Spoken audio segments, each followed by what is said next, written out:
السلام علیکم ناظرین. لیکن جب سے یہ دنیا بنی ہے بے شمار ہزاروں لاکھوں کروڑہ واقعات یہاں رونما ہو چکے ہیں. ایک سے بڑھ کر ایک واقعہ ہے، لیکن ان واقعات میں ایک واقعہ ایسا ہے جو سب سے جدا، سب سے منفرد اور یکتا ہے. اس واقعے پر گفتگو کرنا ایسا ہی ہے جیسے سمندر میں کوئی قطرہ پھینکنا، لیکن یہ جسارت ہم بھی کرنا چاہیں گے. اور مجھے یقین ہے کہ آپ کے علم میں، آپ کے نالج میں آج کی گفتگو سے اس واقعے سے متعلق بہت ساری باتیں ایسی آئیں گی جو یقیناً آپ کے لیے بھی کارآمد ہوں گی. تو ہمیشہ کی طرح ہمارے ساتھ موجود ہیں قبلہ محمد تسلیم رضا صاحب. حضرت کیسے ہیں آپ؟ ٹھیک ٹھاک ہیں؟ بہت شکریہ علی بھائی.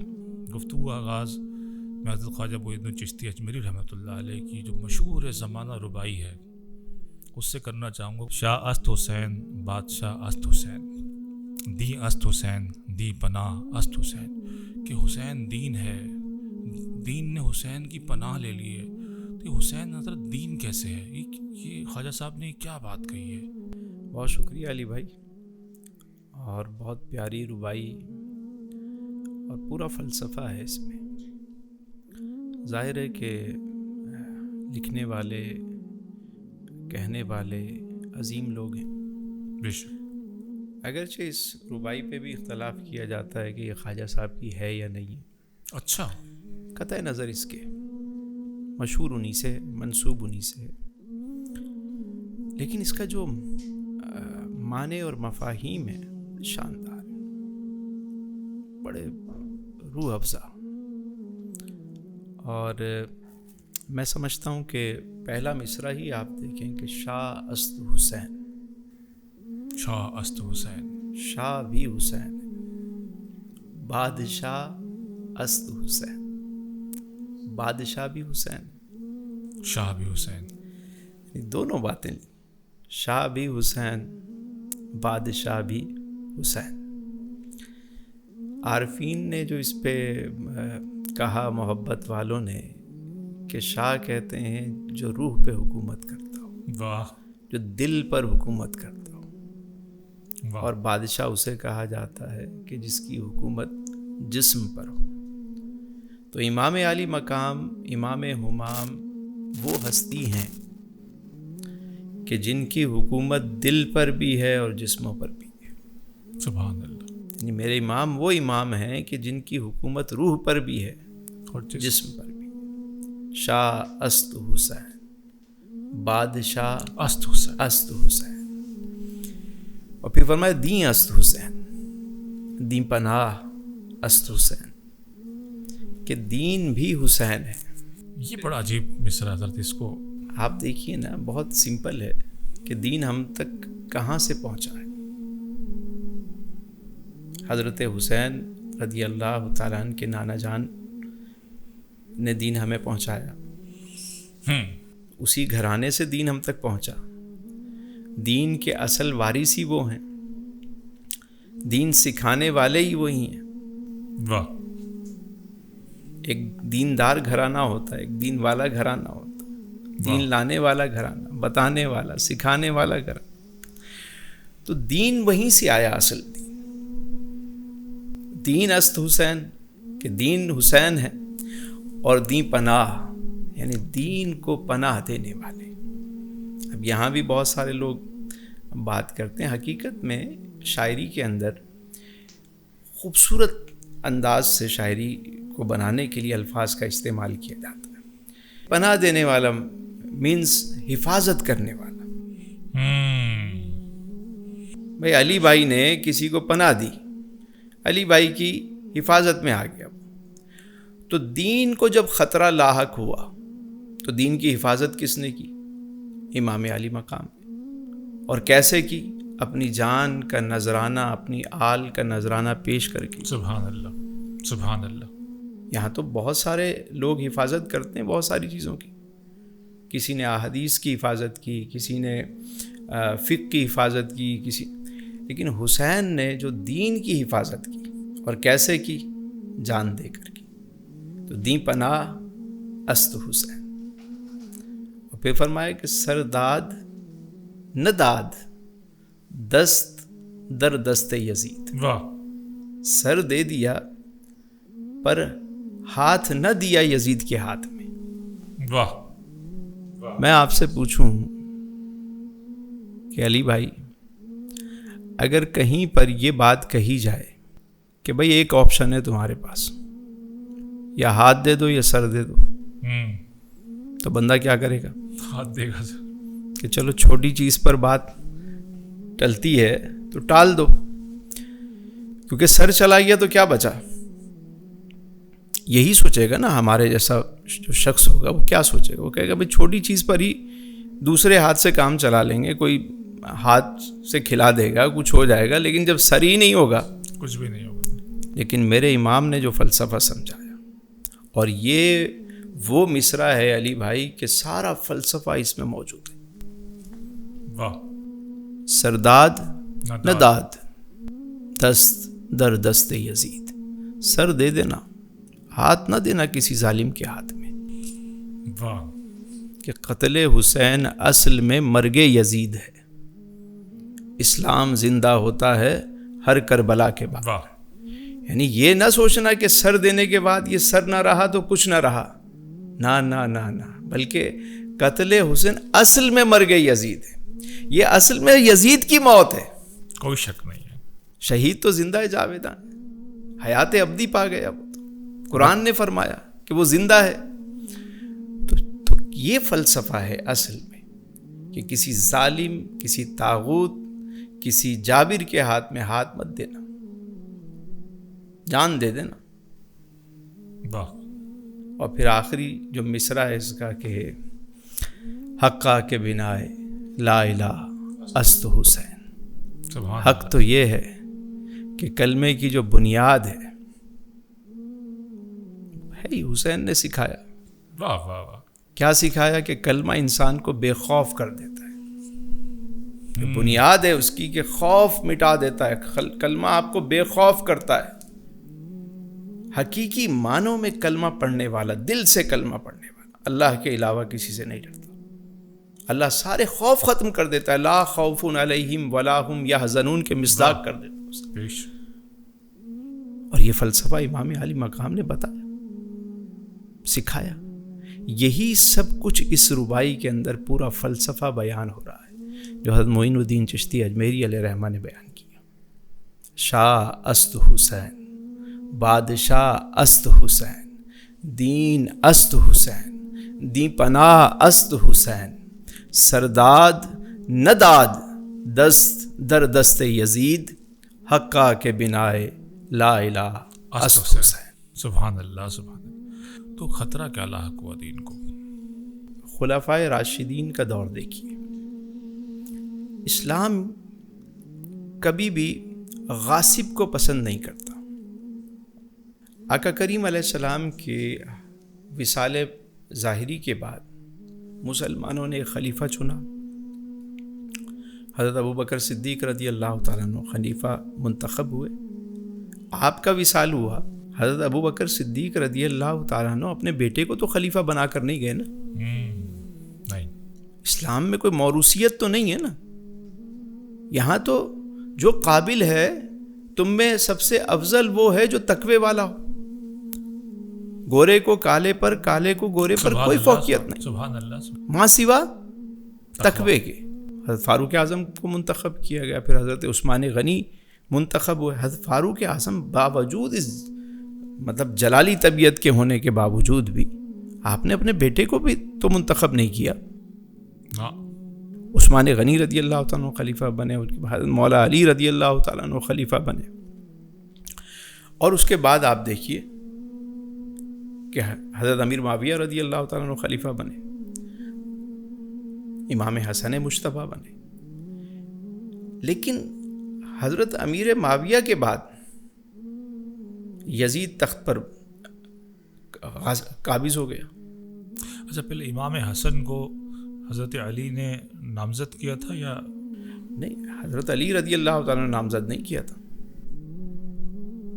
خلفائے راشدین میں 6 ماہ کی جو خلافت ہے حضرت امام حسن کی, وہ بھی شامل کی جاتی ہے خلافت راشدہ. خلافت راشدہ میں مسلمانوں نے منتخب کیا, لیکن یزید کو تو مسلمانوں نے منتخب نہیں کیا، وہ تو قابض ہو گیا.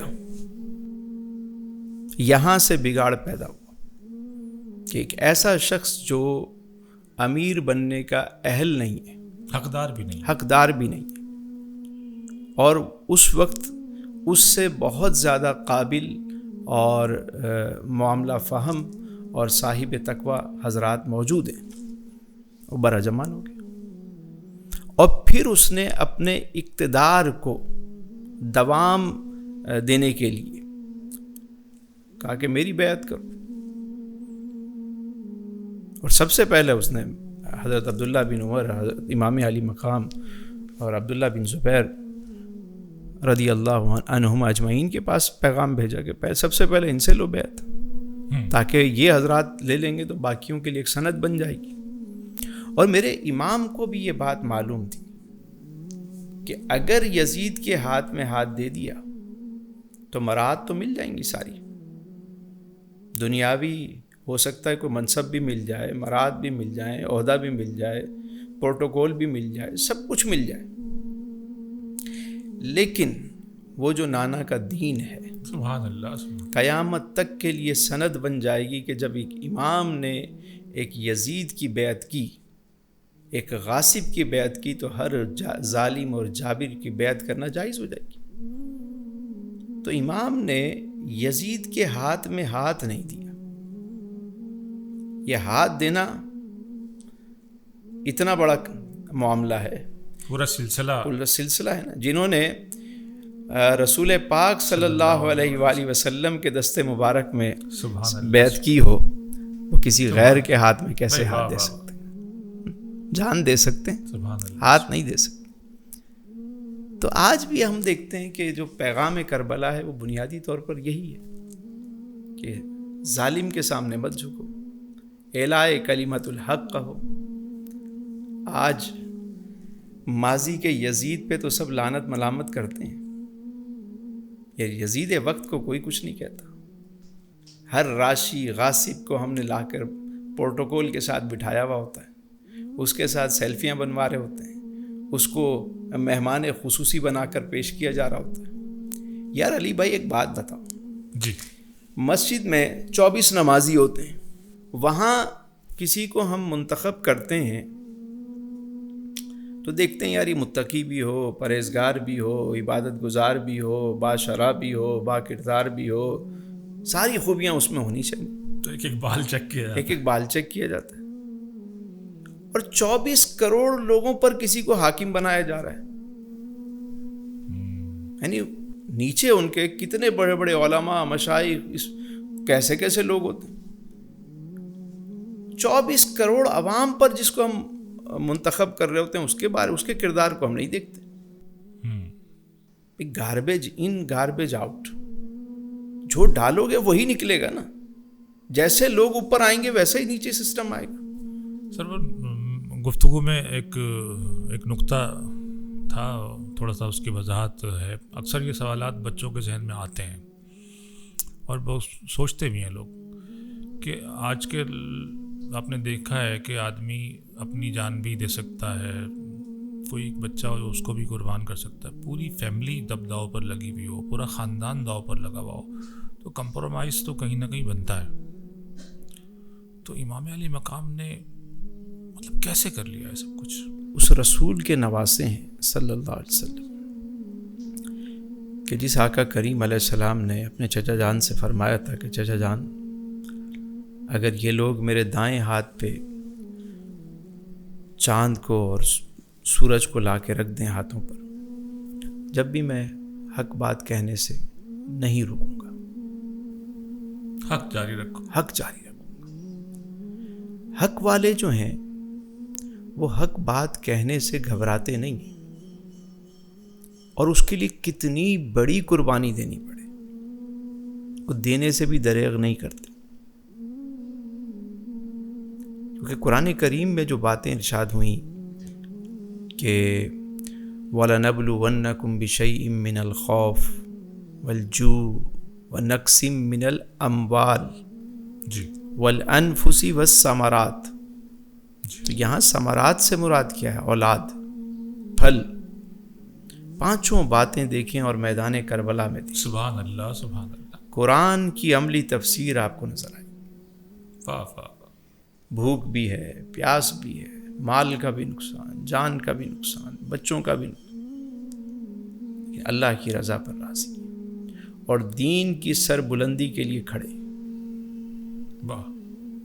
دین کو بقا ملے، پرچم اسلام بلند ہو.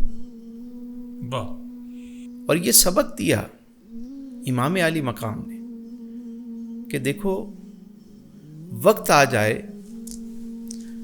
تو کبھی بھی اس سے گھبرانا نہیں.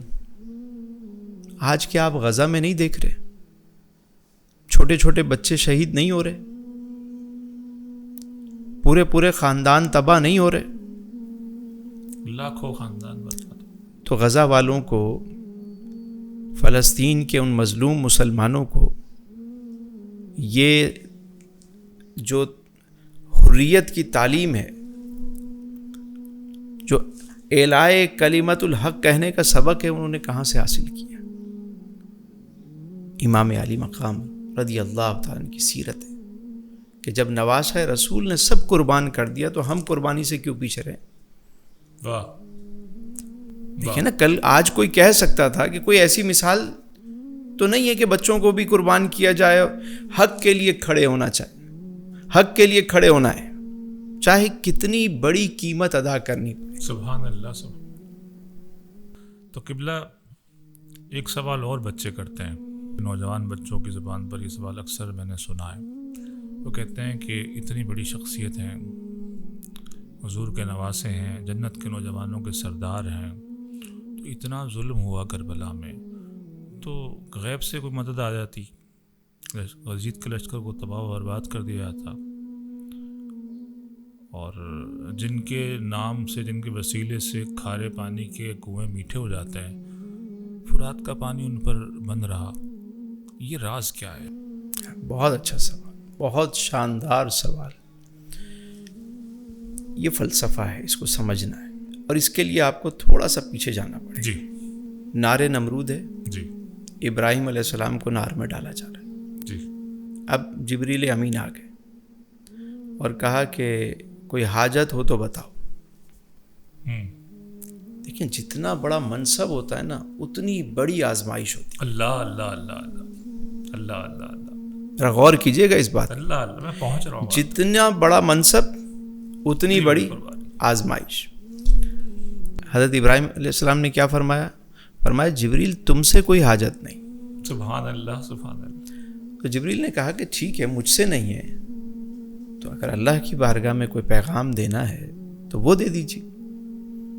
اس موقع پر اب دیکھیں آزمائش، نار سامنے ہے، منجنیق پہ بٹھایا ہوا ہے، جبریل امین پوچھ رہے ہیں کہ وہاں تک پیغام پہنچانا تو بتائیے. تو آگے بھی ابراہیم علیہ السلام تھے. فرمانے لگے جبریل کیا میرا رب دیکھ نہیں رہا؟ سبحان اللہ سبحان اللہ. دیکھ رہا ہے. تو اگر رب جلیل کی یہ مرضی ہے تو اس کے خلیل کی بھی یہی مرضی. سبحان اللہ سبحان اللہ. یہ ہے وہ پیغام. اس کو سمجھنے کی ضرورت کہ ایسی استقامت، ایسی قربانی، اور در حقیقت یہ قربانی رسول ہے. آپ دیکھیے نا کہ شہادت کتنا بڑا منصب ہے، اور میرے حضور کی خواہش رہی شہادت کی، لیکن چونکہ اللہ نے آپ کی حفاظت کا ذمہ لیا، ظاہری طور پر کوئی شہادت آپ کی نہیں ہوئی، کوئی آپ کو شہید نہیں کر پایا. مگر وہ حسین کون ہے؟ حدیث ہے حسین و منی و انا من الحسین. حسین مجھ سے ہے سبحان اللہ سبحان اللہ، اور میں حسین سے. میدان کربلا. پھر آ جائیں میں حضور علیہ السلام طائف کے بازار میں ہیں، پتھر برسائے جا رہے ہیں، جسم مبارک لہو لہان ہے، سبحان اللہ. نالین پاک خون سے بھر گئی ہے. فرشتہ آ جاتا ہے، حضرت اجازت دیں، پہاڑوں کو ملا دیں، بستی کو ختم کر دیں. حضور نے کیا فرمایا؟ ہاتھ اٹھائے تو دعا کیا کی؟ اللہم اہدی قومنا، اللہ میری قوم کو ہدایت دے. چاہتے تو بستی تباہ کر دیتے، رحمت للعالمین. اب ہم آتے ہیں میدان کربلا میں. امام علی مقام ہے، اس نبی کے نواسے ہیں کہ جنہوں نے حدیبیہ کے مقام پر ہاتھوں کی انگلیوں سے پانی کے چشمے جاری کیے. سبحان اللہ، بے شک. ٹھیک ہے. ایسا ہی اور اس نبی کی اولاد میں سے ہیں حضرت اسماعیل علیہ السلام کہ جن کے پاؤں کی ٹھوکر سے زمزم کا چشمہ جاری ہو، آج تک جاری ہے. امام علی مقام تو بہت بڑی ہستی ہیں. ایک صحابی رسول افریقہ میں جنگ کے لیے گئے ہوئے تھے، تو پانی نہیں تھا، وہ دعا کر رہے ہیں، ان کے گھوڑے نے پاؤں مارا تو وہاں سے پانی کا چشمہ جاری ہو گیا. سبحان اللہ، سبحان اللہ. ہندوستان میں حضرت معین الدین چشتی اجمیری انا ساگر کو کوزے میں بند کر لیں. معین الدین چشتی اجمیری کون ہے؟ آقا حسین علیہ السلام کے غلاموں کے غلاموں کے غلاموں میں سے، آپ ہی کی اولاد میں سے. تو وہ انا ساگر کو کوزے میں بند کر لیں تو میرے امام کے پاؤں کے قدموں میں فرات جاری نہیں ہو سکتا تھا، فرشتوں کی جماعت نہیں اتر سکتی تھی، اتر سکتی تھی، لیکن مرضی مولا پہ حسین راضی. سبحان اللہ، سبحان اللہ. وہ جانتے تھے کہ یہ آزمائش کا وقت ہے، آل رسول نے وہ مثال قائم کرنی ہے، کیونکہ جنت کے نوجوانوں کے سردار ہیں. اتنا بڑا ٹائٹل، اتنا بڑا مقام، تو آزمائش بھی اتنی بڑی. اگر واقعہ کربلا کو امام علی مقام کی ذات سے الگ کر کے دیکھ لیں آپ، اگر یہ واقعہ نہ ہوتا،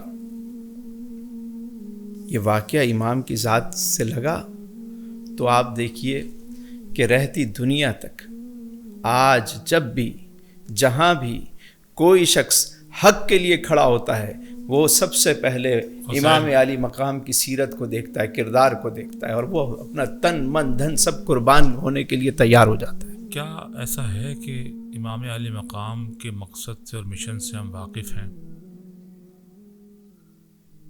اس کے اثرات، مطلب شور تو بہت نظر آتا ہے، لیکن وہ کردار کہاں ہے؟ ہمارے بابا جی تھے، تو ان سے کسی نے پوچھا جی کہ آپ شیعہ ہیں یا سنی ہیں؟ تو آپ نے فرمایا کہ بیٹا، واقعہ کربلا کے بعد دو ہی گروہ رہ گئے، ایک حسینی ہے اور ایک یزیدی ہے. واہ واہ واہ واہ واہ واہ. اور میں حسینی ہوں. واہ، میں حسینی ہوں. علی بھائی، آج اگر آپ کسی سے بھی پوچھیں گے نا، وہ کہے گا میں حسینی ہوں. اب جب اس سے یہ پوچھیں گے کہ کیا حسینی کردار بھی ہے؟ حسینی کردار بھی ہے. حسینی کردار کیا ہے؟ کہ اعلائے کلمت الحق کہنا. حق بات ہم کرتے ہیں، ظالم کو ظالم کہتے ہیں، بدی کو بدی کہتے ہیں. مجھے آپ بتائیے نا، مطلب کیا امام علی مقام کا ماننے والا ہو، حسینی ہو، تو وہ یزیدیوں کی صف میں بیٹھے گا؟ یزیدی کون ہے؟ اب یزید ایک استعارہ ہے ظلم کا، ناانصافی کا، جبر کا، غاصب کا. مجھے بتائیں کہ امام علی مقام کا چاہنے والا ہو، جی، حسینی ہو، کیا وہ جھوٹا ہو سکتا ہے؟ امام علی مقام نے اس وقت بھی نماز نہیں چھوڑی، تو حسینی بے نمازی ہو سکتا ہے؟ ہونا تو نہیں چاہیے. مجھے آپ بتائیں نا. نہیں ہونا نہیں چاہیے حسینی کو. کسی یزیدی کے ہاتھ میں وہ بیعت کرے گا؟ کرنی تو نہیں چاہیے. یزیدی کو ووٹ دے گا؟ دینا بھی نہیں چاہیے. جو عوام پر ظلم کر رہا ہو، جبر کر رہا ہو، عوام کو مہنگائی کی چکی میں پیس رہے ہو، ان کے ساتھ ہاتھ ملائے گا کوئی حسین؟ ملانا تو نہیں چاہیے. پیغام کربلا کیا ہے؟ ہم نے کربلا کے پیغام کو صرف واقعات کو لے لیا، فضائل کو لے لیا اور مصائب کو لے لیا، اور یہ بتایا کہ امام علی مقام کو انتہائی مظلوم کر کے ہم پیش کرتے ہیں، جبکہ وہاں جرت و بہادری ہے، شجاعت ہے، وہاں حق گوئی ہے، بے باکی ہے۔ مجھے آپ بتائیں علی بھائی، آج کسی کے ہاں کوئی فوتگی ہو جاتی ہے، 10 لوگ اس شخص کو سہارا دیتے ہیں، پھر وہ چل رہا ہوتا ہے، وہ دلاسا دے رہا ہے، وہ دلاسا، کبھی وہ یہاں گر رہا ہوتا ہے، کبھی وہاں گر رہا ہوتا ہے۔ امام علی مقام اتنے دن کا سفر کر کے آئے، اپنے سامنے اپنے بھائی بھتیجے شہید ہو رہے، رفقا شہید ہو۔ اتنی شہادتوں کے بعد کوئی شخص تلوار اٹھا کر میدان میں آ سکتا ہے؟ کھڑا ہونا ممکن نہیں ہے۔ امام میدان میں آئے، کھڑا ہونا ممکن نہیں ہے۔ باطل سے آپ نے لڑائی بھی کی، کمال ہے، کمال ہے۔ گاجر مولیوں کی طرح آپ ان کو کاٹتے ہوئے بھی چلے گئے، اور آخر میں جب وقت شہادت آیا میرے امام کا، تو آپ نے سجدے میں سر رکھ دیا کہ جمعے کا دن ہے، نماز کا وقت ہے، اللہ کے بندے اس وقت نماز ادا کرتے۔ سبحان اللہ، سبحان۔ جرأت و بہادری دیکھیے، ہمت، شجاعت، ہم یہ بات کیوں نہیں بتاتے؟ میرے امام نے دلیری کا درس دیا ہے، حق گوئی کا درس دیا ہے۔ واہ سر قبلہ، ابھی گفتگو میں آپ نے ووٹ کا ذکر فرمایا، ووٹ اور بیعت، ان میں کوئی مماثلت ہے؟ سیم چیز ہی ہے نا۔ پہلے بیعت لی جاتی تھی کیونکہ خلیفہ وقت ہوتا تھا، بیعت خلافت ہوتی تھی۔ بیعت کی بہت ساری اقسام ہوتی ہیں، بیعت خلافت ہے، بیعت توبہ ہے، بیعت جہاد ہوتی ہے، بیعت اسلام ہوتی ہے، بیعت برکت ہوتی ہے۔ تو سر یہ بیعت وزیر اعظم بھی پھر ہوتی ہوگی؟ یہ بیعت خلافت جو تھی وہ یہی تھی کہ خلیفہ وقت کی بیعت کی جاتی تھی۔ تو آج وہ ووٹنگ کے ذریعے وہ حق رائے دہی استعمال کیا جاتا ہے، لوگ ووٹ دیتے ہیں، اپنے لیے منتخب کرتے ہیں کسی شخص کو، حاکم وقت کو۔ تو یہ بنیادی طور پر تو یہ ووٹ دینا ہی ہے نا۔ اور ہم ایسے چوروں کو، ڈاکوؤں کو، ظالموں کو، کرپٹ راشی مافیا کو سلیکٹ کرتے ہیں، اور ہم کہتے ہیں جی ہم سارے حسینی ہیں۔ ووٹ دیتے ہوئے کچھ بھی خیال نہیں کرتے۔ آپ اپنا کردار دیکھ لیں اور اپنا عمل دیکھ لیں۔ صرف زبان سے کہنا حسینی کردار تو نظر آئے۔ حسینی کردار کیا ہے؟ اگر سارا زمانہ بھی ایک طرف ہو، ساری ظالم قوتیں بھی ایک طرف ہو، تو وہ شخص اکیلا کھڑا، وہ کہے میں بیعت نہیں کروں گا چاہے کچھ بھی ہو جائے، ووٹ نہیں دوں گا، بیعت نہیں کروں گا، ان سے ہاتھ نہیں ملاؤں گا، یہ ظالم ہے، ان سے کوئی کمپرومائز نہیں ہوگا، چاہے اٹھا کے جیل میں ڈال دو۔ آج کوئی حسینی کردار ادا کر رہا ہو، ہم اس کا ساتھ دیتے ہیں؟ نہیں دیتے۔ تو ہم میں اور کوفیوں میں کیا فرق رہ گیا؟ بس اتنا ہی فرق ہے نا کہ وہ دونوں نے دروازہ بند کر دیا تھا، ہم ذرا دروازے کھول کے بیٹھے ہوئے، اور تو کوئی فرق نہیں ہے۔ ہم حسینی ہیں یا کوفی ہیں، ہمارا کردار کیا ہے یہ ہمیں دیکھنا چاہیے۔ سر مجھے تو لگتا ہے شاید ہم کوفی ہیں، غور کر کے دیکھیں، ایسا ہی محسوس ہوتا ہے۔ تو آپ کو وہ منافقت جگہ جگہ نظر آئے گی۔ جتنے لوگ علی بھائی آج مجالس میں، محافل میں امام علی مقام کے ذکر کے لیے جمع ہوتے ہیں نا، اگر اتنے ہی لوگ ظلم کے خلاف نکل آئیں، انقلاب آ جائے گا۔ تو یزیدی کردار کیا ہے، اور ہمارے معاشرے میں یزیدی کردار دور حاضر میں کہاں کہاں کیسے کیسے موجود ہے؟ ہر جگہ یہ علی بھائی، یزیدی کردار تو ہر جگہ ہے۔ ہر غاصب شخص یزیدی کردار ہے۔ وہ مذہبی طبقے میں بھی ہے، سیاسی طبقے میں بھی ہے، اقتدار کے ایوانوں میں بھی ہے۔ ہر وہ شخص جو دوسروں کے حقوق کو غصب کرتا ہے، یزیدی کردار ہے، چاہے کسی بھی منصب پہ بیٹھا۔ بابا فرید کا عرس منایا جا رہا ہے، تو بابا فرید کی تعلیمات دیکھ لیں، چلیں۔ سبحان اللہ، سبحان حضرت معین الدین چشتی اجمیری جن کا شعر آپ نے پڑھا، ان کی تعلیمات دیکھ لیں۔ اللہ، انہوں نے اپنے بعد خلیفہ کس کو بنایا؟ خواجہ بختیار کاکی رحمۃ حضرت خواجہ قطب الدین بختیار کاکی رحمۃ اللہ علیہ کو۔ انہوں نے کس کو بنایا؟ بابا فرید کو۔ بابا فرید نے کس کو بنایا؟ نظام الدین اولیاء کو، صابر پاک کو۔ ایسے ہی۔ تو یہاں بھی اس شخص کو منتخب کیا گیا کہ جو اہل تھا، جو اس امانت کا وارث تھا، اسے امانت دی گئی۔